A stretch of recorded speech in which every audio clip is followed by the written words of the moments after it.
It's the Rob Carson Show. Are you ready to be podsmacked?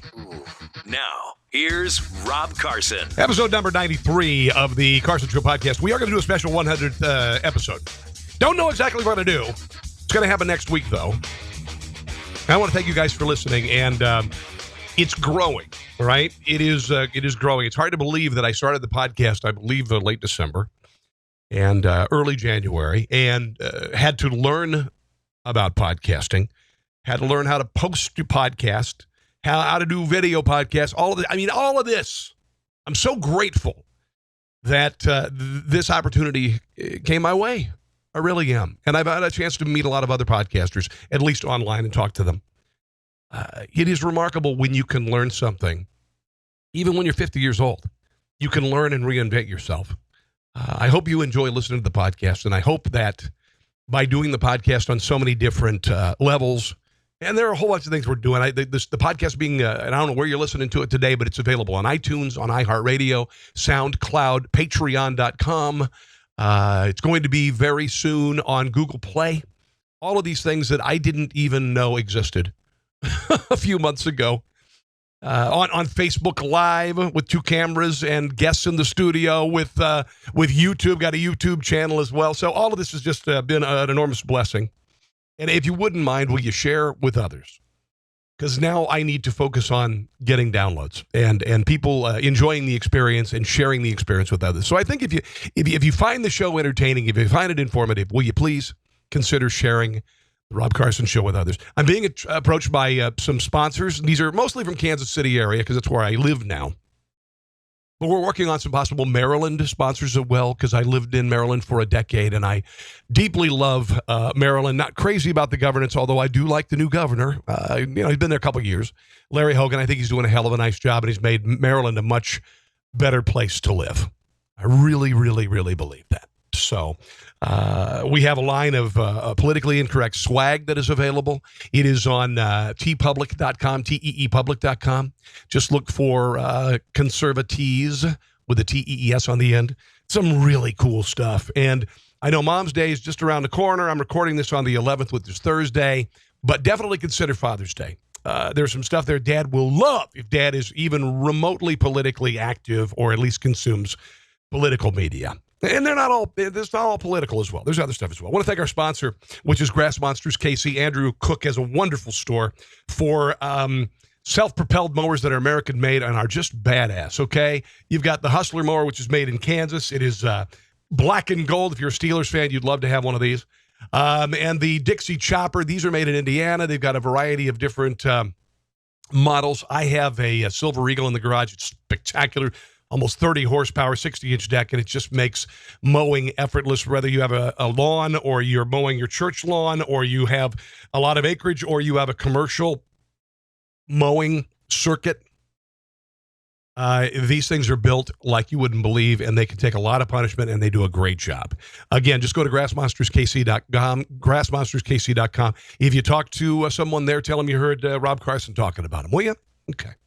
Now, we've got a few things we're going to get to on the James Comey firing, just because there have been some details that have come out, and Lester Holt did an interview with Donald Trump about it. We're going to share the audio on that. Also, another reason why you don't want to be on the bad side of the boss with regard to Jim Comey, what he said about Donald Trump. I've got to get into here in a few minutes. This woman who says that she had to pee in a cup on a flight. She is from Kansas City. She was Houston to Kansas City last month, had to pee because she has an overactive bladder. Now she's claiming she had to pee in a cup. They did a perp walked her to the back of the plane. It was embarrassing. Do we believe it? I don't know. I'll share some audio. A precocious little brat demands an apology from Mike Pence. That's coming up here very shortly. And just a lot of other, I don't know. I've got a lot of sundry things that are not necessarily political that I think you're really going to enjoy. Here's some good news. Here is some genuinely good news. It looks like the United States government had a $182 billion budget surplus in April. This confounded market expectations for a deficit. The budget surplus was $106 billion in April, according to the Treasury's monthly budget. This is huge. This is gigantic. a budget surplus in this country. When was the last time we heard that? We went another $9 trillion in debt under Barack Obama. Now they're posting a surplus. Let's hope this continues. Let's hope this continues for months and months and months, because what does that mean? It means deficit could be paid off. Debt could be paid off. And also, who knows? Might even consider tax cuts. They are considering tax cuts. This is more evidence that taxes can be cut because the government is making enough. Now I realize it's just the beginning of this. But this is a good sign. I remember, I think it was 1996. Bill Clinton was president. He had lost both houses of Congress for the first time in 40 years in 1994. He had to come to the center. He had to balance the budget that was required by the Republicans in Congress. He had to reform welfare, do a whole bunch of other stuff. And I remember, I think it was 96 or 97, I got a check back from the government. We had a budget surplus. Policies work, folks. Less regulation, lower taxes. Policy works. All right, let's talk a little bit about this woman who was on a flight from Houston to Kansas City, forced to pee in a cup. There's been a lot of talk about this in Kansas City media, obviously. United Airlines denying that a flight attendant told a Missouri mother or two to urinate a cup rather than leave her seat to use the restroom during turbulence on a flight from Houston. I just really doubt this, guys. I mean, yes, there are a lot of things that are done, but I think it's beyond the realm of belief that a flight attendant would say, pee in a cup, lady. Pee in a cup. Really? Now, does this mean that she didn't? I don't know. Maybe she did it out of spite. Maybe she did, fine, then I'll just pee in a cup. But I don't think that a flight attendant would say, here, you pee, I'm going to get you a cup, you pee in it. I just don't believe it. I don't believe it. Sorry, I could, maybe I'm wrong. Nicole Harper, a nurse from Kansas City, was on a United flight, again, Houston to Kansas City. She told a local TV station tried to use the restroom, but a member of the cabin sent her back to her seat because the seatbelt sign was still illuminated in anticipation of turbulence. Harper, who was wearing a dress on the flight, said she squatted over her seat and filled 2 cups with urine while her husband sat next to her. She posted her account on Facebook on Saturday morning saying she couldn't get anyone at United Airlines to acknowledge her complaint. You would think that if she peed on the plane in a cup and she was supposedly walked to the bathroom after she did it, that she would have said something at the airport, whether it's somebody, when you get off the plane, you've still got the cup, it's got your DNA on it, that you tell something to the people at the counter there about the problem. That didn't happen. Here she is talking about the incidents. They start doing their drink service. Other people are getting up at this point. Hey, I'm going to need to go. This is urgent. I have an overactive bladder. Can I use the restroom? And she very rudely told me I was not allowed to get out of my seat. Well, I'm going to need a cup then to use. I was thinking that I was like on candid camera or being punked at this point. She was basically reprimanding me and talking down to me and, through the aisles, with other people listening. There was just no customer service, no compassion. The attendant did not say, here's a cup, pee in it. All right? Where's the video? I'm not saying seeing her pee, but where's the video? Where's the outrage? Where's the video? If this were truly happening, you would expect something like what happened with Dr. David Dow. Handed a cup by the attendants. Treated her like she'd committed a crime. Stating they would be filing a report, calling in a hazmat team to clean the entire row. Told me, and this is her speaking, I would need to talk with the pilot after the flight. Did she? I think she may have done this out of spite, but I don't believe she was commanded by anybody to pee in a cup. It's just not going to happen. It's just not going to happen. You don't agree with me? Write me, carsonontheradio@gmail.com. carsonontheradio@gmail.com. Or you can comment on my Facebook page, which is at Rob Carson Show. United says they've reached out to her to understand what occurred. She said it has not happened. She said, what I don't understand is zero customer service. If I were treated this poorly, I would have surely have consequences. In a follow-up Facebook post on Tuesday, Harper refuted the airline's claim that they had reached out to her. I don't believe it. I just don't believe it. I think she did it out of spite. Well, fine, I'll just do that. Then can I have a cup? And she did it. So, regardless, I think that they're dogpiling. I think there's some people dogpiling on the United Airlines. I think they smell blood and lawsuit money in the water, to be quite honest. Again, I could be right, but right now there's no viral video. There's no physical evidence. You've got a woman who really said nothing about it until she did it on Facebook. So we will see.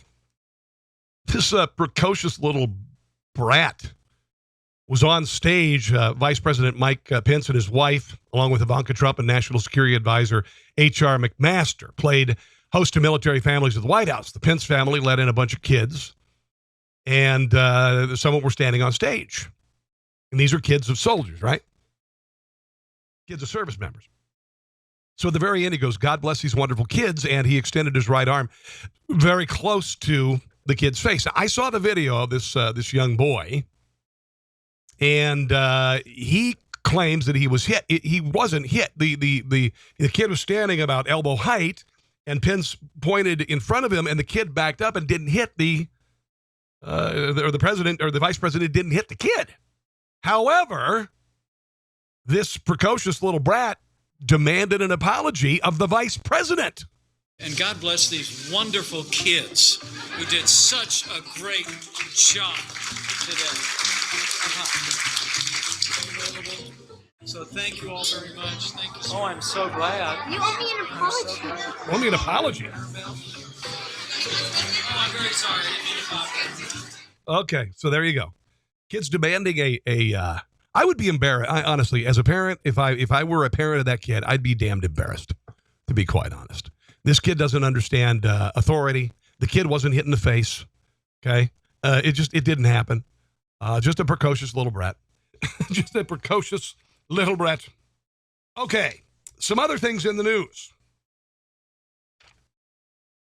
A liberal columnist for the Huffington Post, and I read the Huffington Post, and a lot of people do.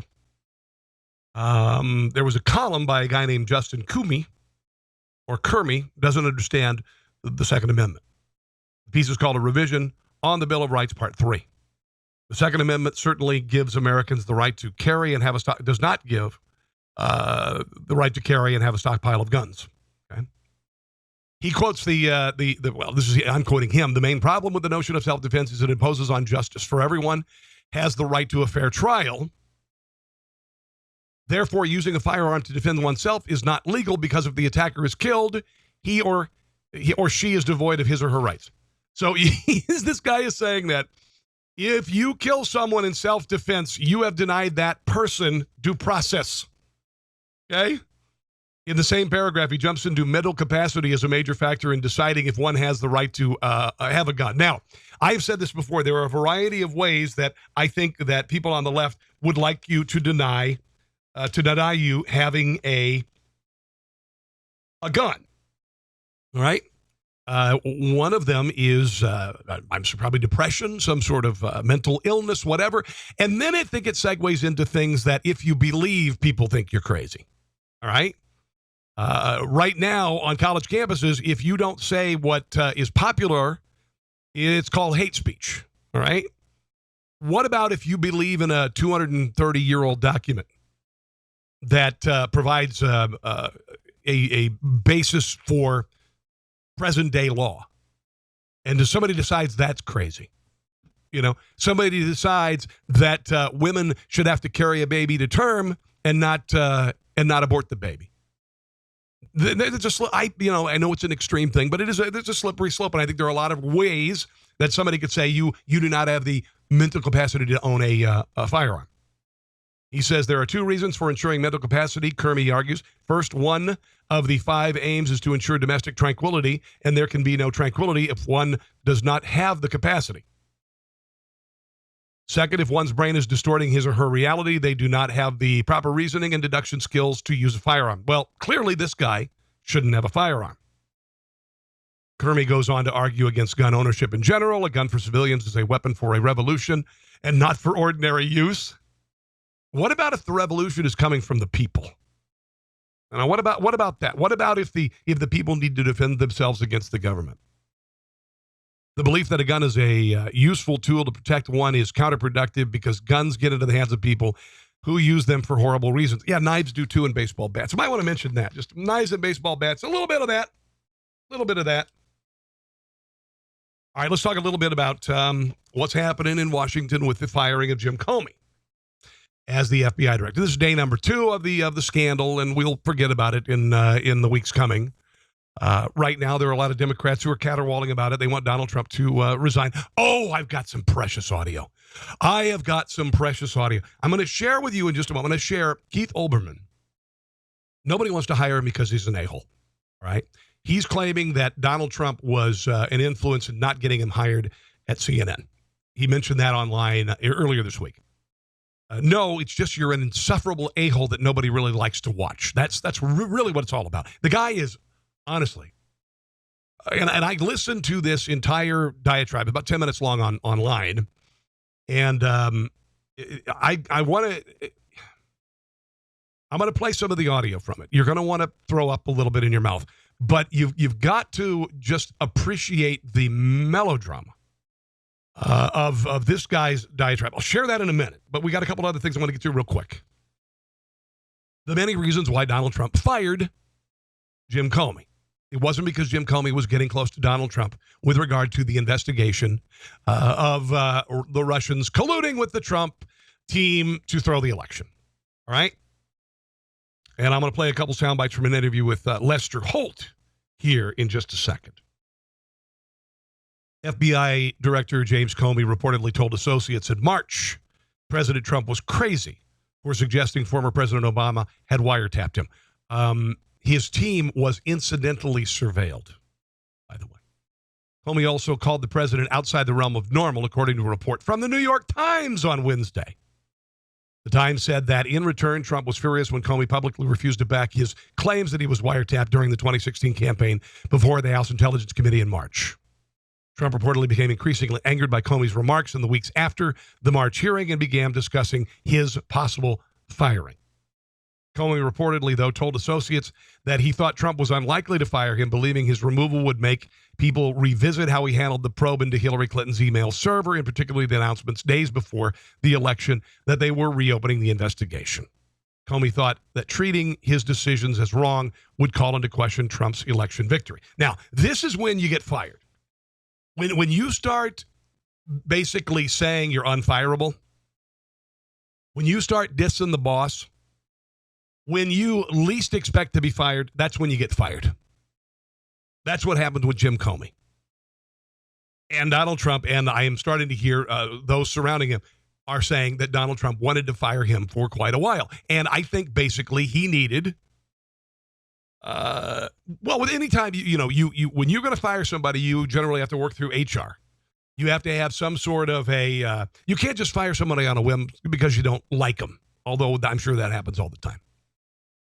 But you have to have your ducks in a row. You have to have a solid argument for dismissing someone like that. And I do believe that the Deputy Attorney General provided that to Donald Trump this week. And as soon as he got the thumbs up, he said, okay, you're fired. President Donald Trump, in an exclusive interview Thursday with NBC Lester Holt, I'll just go ahead and let Donald Trump talk about what he thought about Jim Comey.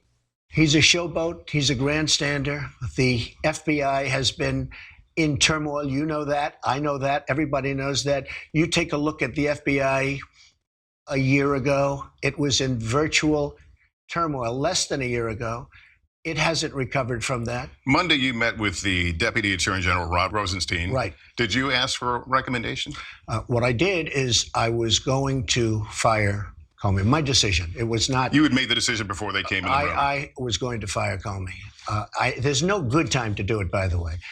Because in your letter you said I accepted their recommendation. Yeah, well, so you had already made the decision. I was going to fire regardless of recommendation. So there was really room. He made a recommendation. He's highly respected, very good guy, very smart guy.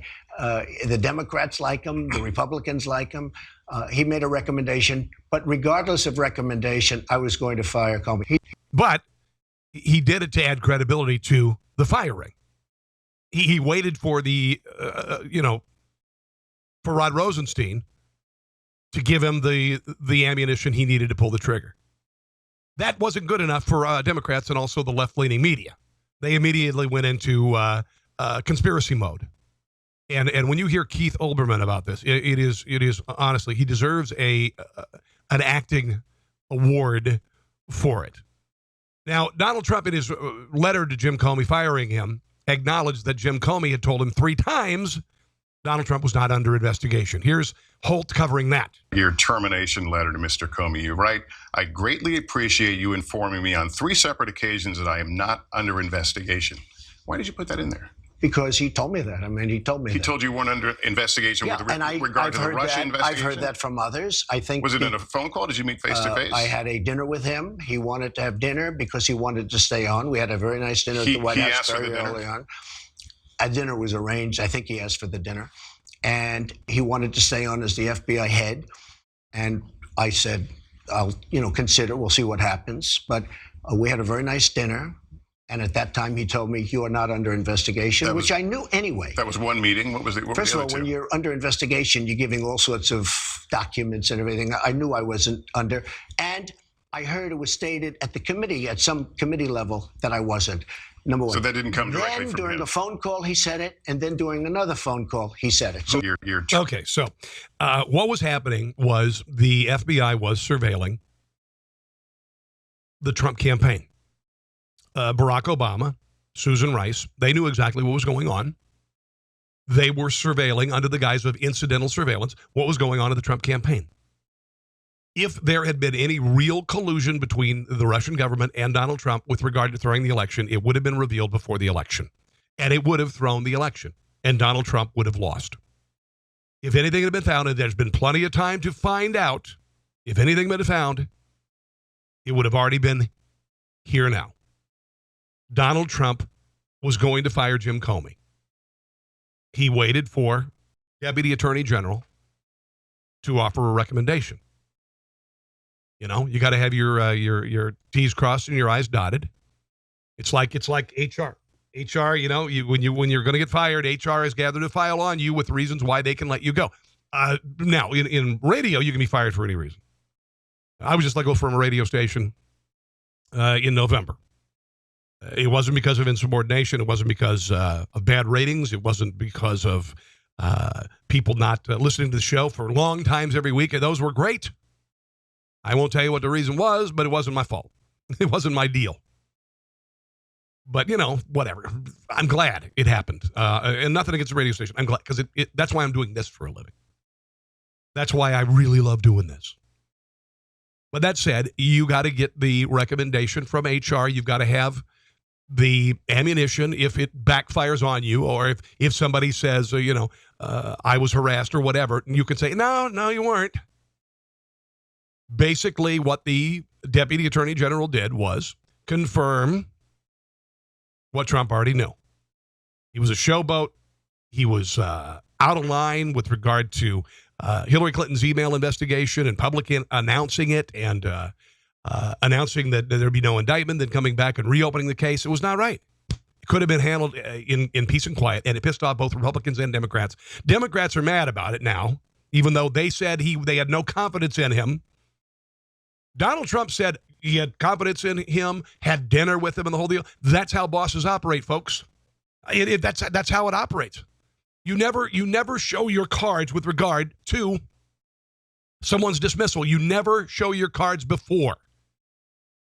Although I did have a boss fire me, and he actually placed an ad for my replacement in a national website looking for my replacement without saying his name. He placed it anonymous, but he used the exact same words he said in the meeting that morning with me. He showed his cards, and I knew it. I knew it was going to happen. But you don't show your cards. Everything is as normal, all right? Everything is normal. Sure, I'll have dinner with you. Come on, we'll have dinner. We'll talk about it. And you could, he presented his case with Donald Trump that he wanted to stay on, et cetera, et cetera, et cetera. These are the things you try to do when you want to convince a boss. And I'll tell you, dinner with the boss doesn't mean you're going to keep your job. Dinner with the boss doesn't mean it.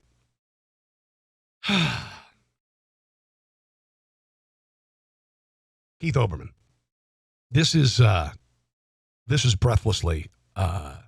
I don't even know where to go with it. I wrote on Facebook my comments about Keith Olberman here, and I'm going to play 4 sound bites from this monologue that he has online because he can't get a job. I wrote that this man is such a pompous, arrogant douche. He's overly dramatic. This monologue is so bloated with melodrama. It's pure, unadulterated saccharine. Watch if you can without throwing up in your mouth until the end. And at the end, he holds up his hand in a hand signal like, you used to see in the old Westerns, the chief of the Indian tribe would hold his hand up and go, how? It was almost like if he would have parted the fingers a little bit, it would have been, Mr. Spock. But here is Keith Olberman talking about the Jim Comey. Listen how dramatic and how big this is. It's the end of the world, folks. It's the end of the world. And at this hour, one of 2 things is already and irretrievably underway. Either the end of Trump or the end of American democracy. Oh, dear. Because both cannot continue. Because simply, you cannot fire the man who is investigating. Okay. The investigation isn't stopping because Jim Comey is no longer with the FBI. Okay. The investigation is not ending because Jim Comey was fired for his incompetence, his showboating, et cetera, et cetera, et cetera. It did not end it. It did not end it. If there was anything going on, it's still going on as normal. And he will nominate another FBI director. And one of the caveats will not be, don't investigate me. That won't happen. Here's a little more from Keith Olbermann. Oh, it gets so good. It is axiomatic. It is simple. It is eternal. It is proven. You cannot fire the man who is investigating you. This is, by the way, that we even retrieved through his entire monologue. He's attempting to, I don't know what he's trying to do. He's trying to be not only dramatic, but also poetic to some degree. And this is something I write, my audio blogs. Have you ever heard my audio blogs? I like to write as artfully as I can. I get that. This is an attempt to be so artful that it falls all over itself. It's just stupid. Even the dumb people will understand what you are trying to get away with, no matter what excuse you provide, no matter who you get to agree with you, no matter what you think it will accomplish for you. Listen to the paces. He's doing the pacing. The ebb and the flow, the pregnant pauses. No matter what you think it will protect you from, no matter if you are the president of the United States and the man you have fired might be guilty of something, you cannot fire the man who is investigating you. To do so is to inherit the wind. To do so is to inherit the wind. Oh, bravo. That is so good.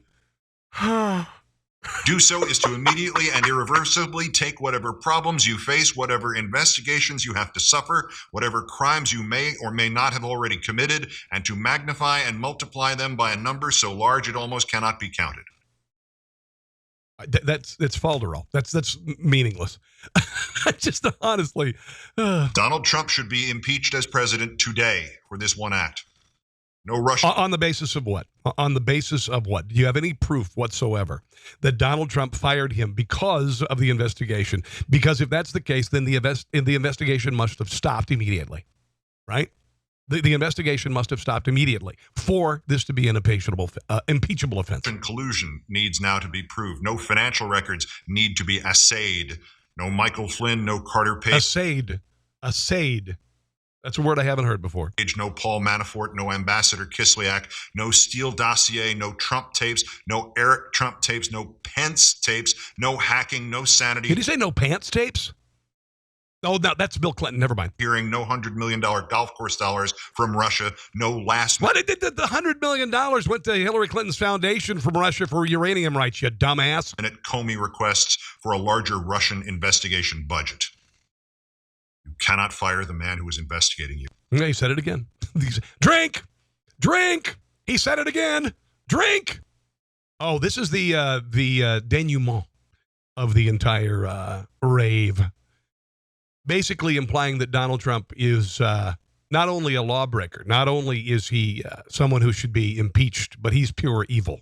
Republican Representatives Amash, Comstock of Virginia, Corbeil of Florida, and Senators Burr, Corker, Flake, and McCain had by breakfast made correct and patriotic responses to the crisis. Breakfast Flake? Nevertheless, it may require still more evil from Trump to shake the remaining disloyal or disbelieving Republican political whores loose from the tree. But if the Comey firing does not do that, let's hear this again. It may require still more evil from Trump to shake the remaining disloyal or Did he get a piano key there? disbelieving Republican political whores loose from the tree. Republican political whores. Are you out of your nut? This man, honestly, he is so full of hate and rage and bitterness for a variety of reasons, one of them being nobody wants to fire him because he's such a gigantic a-hole. But if the Comey firing does not do that, sadly, Trump will provide that evil at some point, and even the Republicans will then abandon him. Republican. Okay, and he went on to say, resist. No, wait a minute. Here it is. Here, listen to the finish here. And by the way, he's leading a resistance of no one because nobody really pays attention to him anymore. So he holds up his hand like, saying how in an old Western. And he's trying to talk to the resistance who are his followers. And really, there's nobody in the room. Republican Representative. Oh, wrong one. Here it is. Whether ours shall continue to be a government of laws and not of men, read the entirety of Archie Cox's statement after Nixon fired him in 1973. There's no parallels, by the way, between Archibald Cox resigning because Nixon had been under investigation for 18 months and many of his aides had been implicated in Watergate. There's none of that here, not one single lick of it. Is now for Congress and ultimately the American people. Yes. Resist. Peace. Whether wow, hold on. Resist. Peace. Resist. Peace. I don't even know. I can't say anything else. It's just too good. It's just too good. Keith Olberman, lady. All right. Here's something that's not politically related whatsoever. I posted this list on Facebook at Rob Carson Show, and I think it's kind of fun. The most rewatchable movies of all time. And this is one of the things I always say, that there are some movies that you can, every time they're on television, you'll just go ahead and watch them. You won't get up and turn the TV. You'll just sit there and you'll watch the movie again. And this is the case with, for instance, I always say Shawshank Redemption is one of those movies that if it's on TV, I will watch it. The Hunt for Red October. Sean Connery movie, that was a movie that I watch all the time. There are, Independence Day. These are movies that you can watch and watch and watch some more, and you never get tired of it. So this list of the most watchable movies I think is kind of interesting. Let's just go ahead. I'll just do the top 10, but I'll mention a couple of maybe honorable mentions. One of them has got to be Wizard of Oz, right? It says here number 10 is Shawshank Redemption. Number 10. Number 9 is Star Wars: The Empire Strikes Back. Yep. Number 8, I will say, Groundhog Day. You never get tired of that movie. It's on every year on Groundhog Day.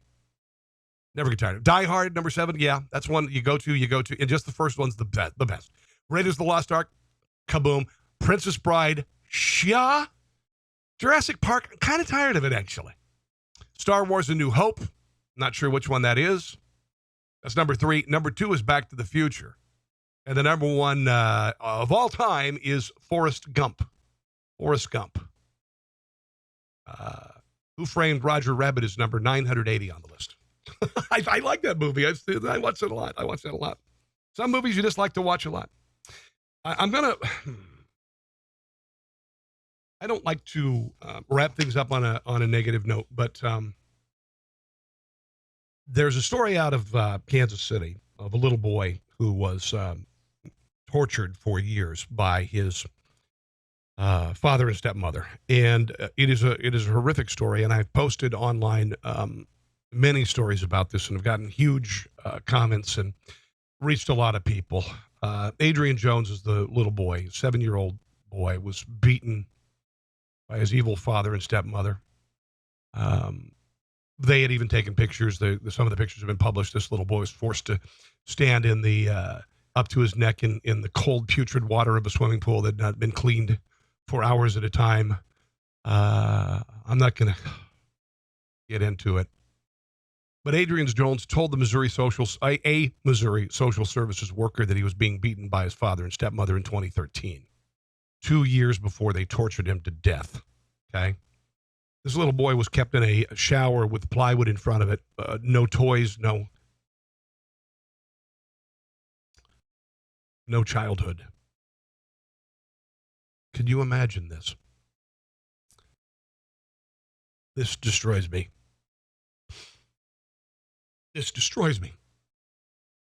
I have been an advocate for the prevention of child abuse for a long time, and I have when I was growing up, let's say I just had a rough time of it. There were some real rough times of it. And so I'm an advocate. I'm an advocate. Adrian was being interviewed by a children's division worker while the family was living in Missouri after the department received an anonymous call reporting concerns about his welfare. He told a worker that his father kicked him in the back of the head until a little bone came out, and that his stepmother, Heather, pulled his ears. My daddy keeps hitting me in the head and punches me in the stomach, and my mom keeps pulling on my ears, and it really hurts. Mommy and Daddy locked me in my room by myself. Mommy and Daddy can't feed me, he said. They allowed the child to be returned because they saw no signs of physical abuse. Usually, 5-year-olds don't say that Daddy hit me in the head so hard a piece of bone came out. Missouri Department of Social Services has yet to take responsibility for the boy's death. Kansas caseworkers, like I said, they had the information. They were hearing it. The boy's grandmother, Judy Conway, calling for a public inquiry into exactly how the department could have failed to come to Adrian's age. The little boy was tortured to death and then his body fed to pigs, and the pigs that abused him are in jail for the rest of their lives, and I hope and pray that they're tortured every single day, physically, mentally, whatever it takes. Sorry. I don't know how these cases fall through the cracks, but they're all too common. God bless him, and if you're praying today, pray for Adrian Jones. Pray for him. His suffering is over. He never got to be a child. He never got to see his potential. All he saw was pain. Just sickening. May is Foster and Adoption Month across the country. I work with an organization called Foster Adopt Connect. Foster Adopt Connect. I'm not sure exactly where you live, but there are kids who desperately need foster homes. They desperately need forever homes. In the state of Missouri, I believe there are 14,000 children in foster care. In the state of Kansas, there are 7,000. I'm not sure about Maryland, but wherever you go, there are kids who desperately need to be rescued, and they definitely need to be given a home. 25% of kids in foster care make it to their 18th birthday without having a forever home, without knowing what it's like to have a mom and a dad, sisters, brothers, no place to go for Thanksgiving, no place to go for holidays, no chance, unless it's miraculous, of a normal upbringing and a normal adulthood. Foster Adopt Connect is an organization that I work with, Foster Adopt Connect. They are a terrific organization, and Lori Ross is the director. She has fostered hundreds of children and adopted dozens, and she's an amazing person. Foster Adopt Connect. All right, that's going to wrap it up for episode number 93 as we head toward 100. If you would, please check out the swag line. It is at teepublic.com. Look for Conservatees. All right. Also, I am on Facebook at Rob Carson Show. Oh, and we are on iTunes, and I believe we have been approved for iHeartRadio. So the show is available on a lot of different platforms. If you would, please share with friends. If you find the show entertaining, informative, provocative, whatever. I greatly appreciate you taking the time to do it. In the meantime, God bless you. God bless Adrian Jones, and we will see you back for episode 94 really soon. Thanks for listening to The Rob Carson Show. Friend him on Facebook at Carson Show, on Twitter at Rob Carson, and on Instagram, I think Facebook and Twitter are enough for now. We'll see you soon.